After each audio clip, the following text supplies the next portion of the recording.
మనం ఎంతటి వారమైనా, ఎంతటి అధికారం ఉన్నా దేవుని నుండి ఏదైనా దాచగలమా?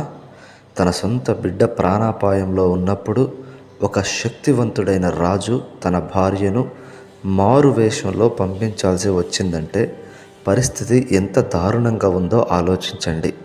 ఈరోజు మనం బైబిల్లోని అత్యంత ఉత్కంఠభరితమైన, కన్నీళ్లు పెట్టించే ఒక యథార్థ సంఘటన గురించి మాట్లాడుకుందాం.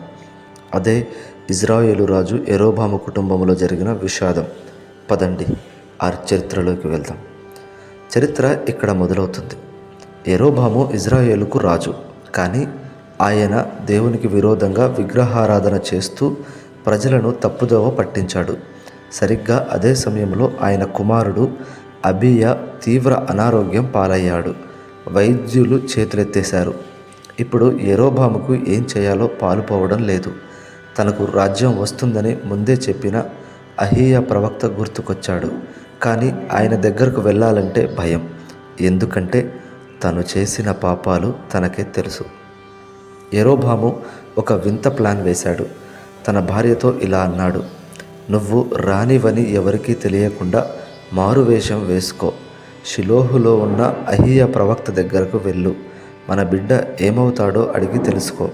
చూశారు ఫ్రెండ్స్, దేవుని ప్రవక్తను కూడా మోసం చేయొచ్చని యరొబాము అనుకున్నాడు. రాణి తన నగలు తీసేసి సామాన్య స్త్రీలా తయారై 10 రొట్టెలు, కొన్ని అప్పాలు, ఒక బుడ్డి తేనె తీసుకొని ప్రయాణమయ్యింది. రాజభవనం నుండి ఒక రాణి రహస్యంగా వెళ్ళడం అంటే అది ఎంతటి ఉత్కంఠభరితమైన నిమిషమో కదా. అక్కడ షిలోహులో అహీయా ప్రవక్త ఉన్నాడు.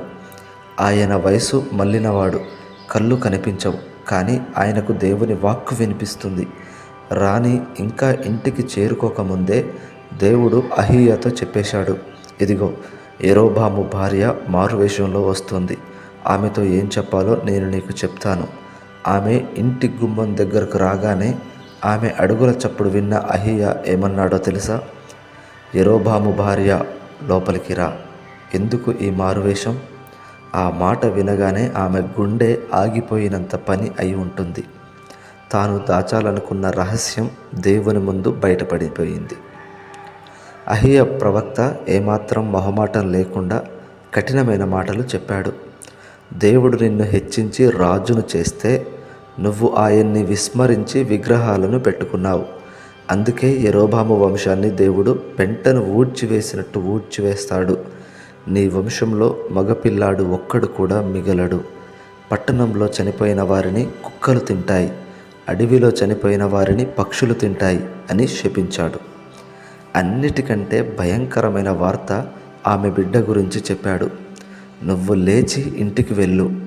నీ పాదాలు ఇంటి గడప తొక్కగానే నీ బిడ్డ చనిపోతాడు అని చెప్పాడు.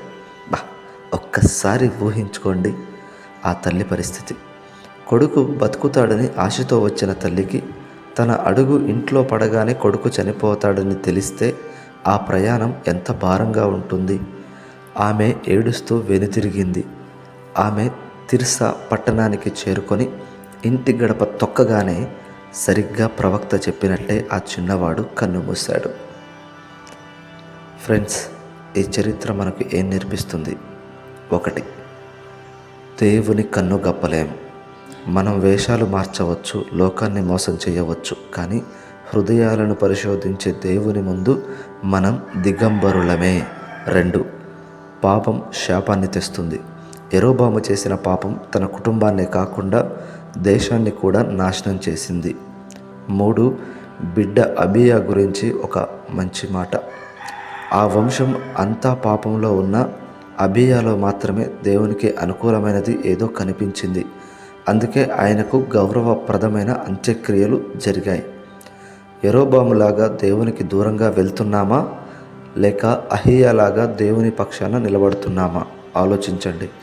ఈ వీడియో మీకు నచ్చితే లైక్ చేయండి, షేర్ చేయండి. ఇలాంటి మరిన్ని బైబిల్ చరిత్రల కోసం మన ఛానల్ని సబ్స్క్రైబ్ చేసుకోండి. God bless you.